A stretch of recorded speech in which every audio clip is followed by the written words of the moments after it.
Bonjour à toutes et à tous, vous écoutez les témoignages de la HAS, 5 éclairages pour mieux comprendre les actions de la Haute Autorité de Santé en 2021. En France, la vaccination contre la Covid-19 a commencé officiellement le 27 décembre 2020 dans un hôpital en Seine-Saint-Denis. Un an plus tard, 51 millions de Français étaient entrés dans un parcours vaccinal.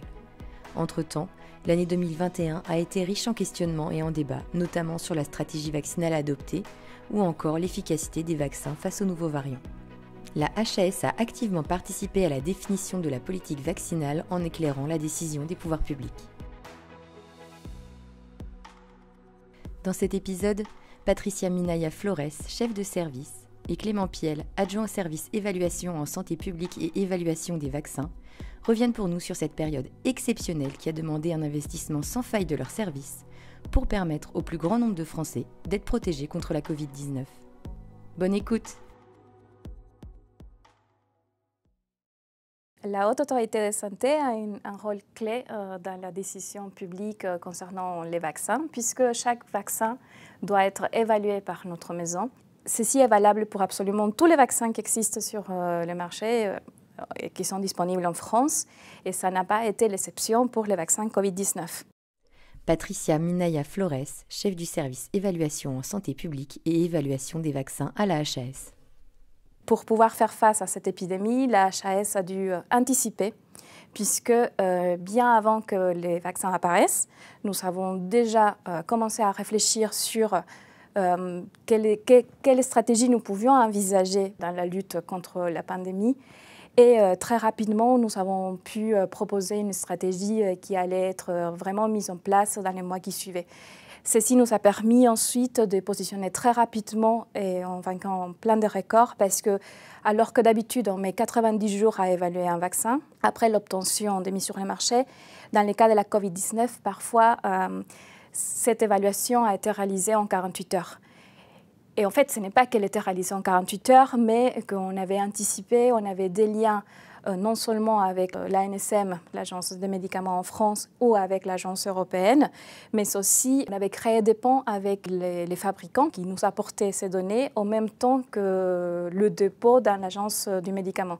Ceci nous permettait vraiment de réaliser une évaluation en amont et d'être au rendez-vous au moment de la sortie officielle de l'autorisation.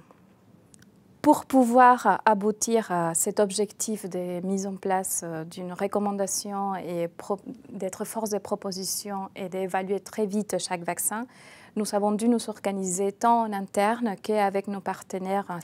En interne, une des stratégies clés, ça a été la mise en place d'une veille qui nous permettait vraiment d'avoir accès aux dernières études, aux dernières publications. Ensuite, nous participons d'ailleurs encore actuellement à différents comités où différentes institutions partagent des informations, notamment confidentielles, mais qui nous permettent vraiment d'anticiper et d'être à jour des nouveautés, surtout concernant les vaccins qui sont en cours de développement.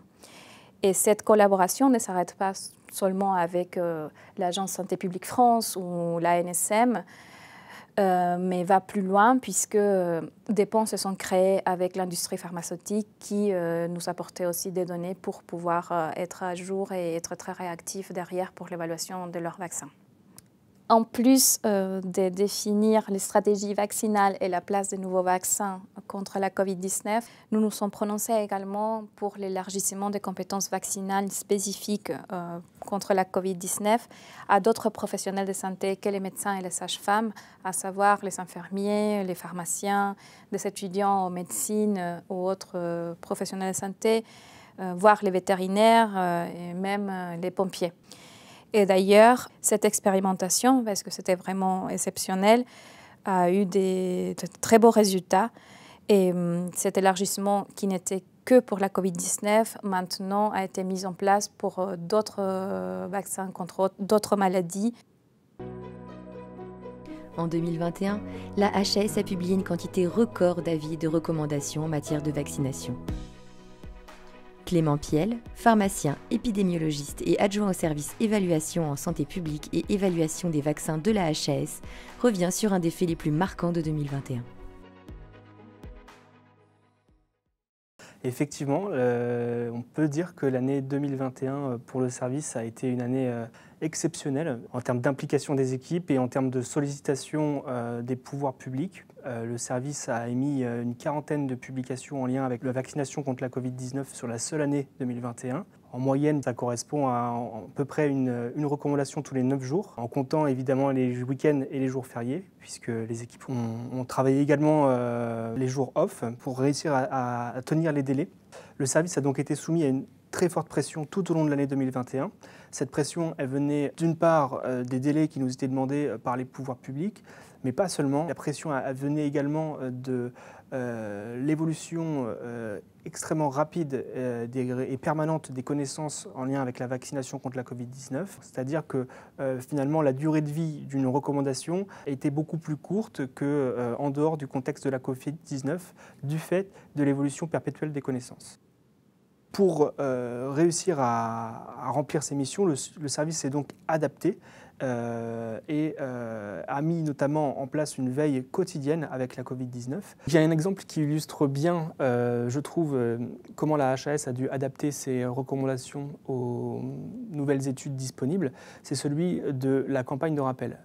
En fait, en 6 mois, entre le mois de juillet 2021 et le mois de décembre 2021, la HAS a dû adapter d'une part la population éligible à la campagne de rappel, initialement recommandée aux personnes les plus vulnérables. Elle a finalement été élargie à l'ensemble de la population.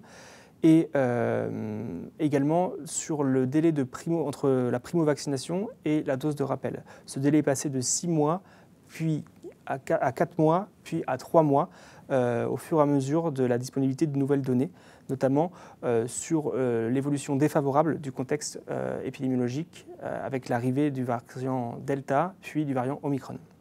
Cet exemple illustre bien également comment la veille quotidienne qui a été mise en place avec le service documentation, Patricia en parlait tout à l'heure, a permis à certains moments de changer la donne en termes de recommandations, parfois en à peine 24 heures. C'était du jamais vu en matière de recommandations vaccinales à la HAS.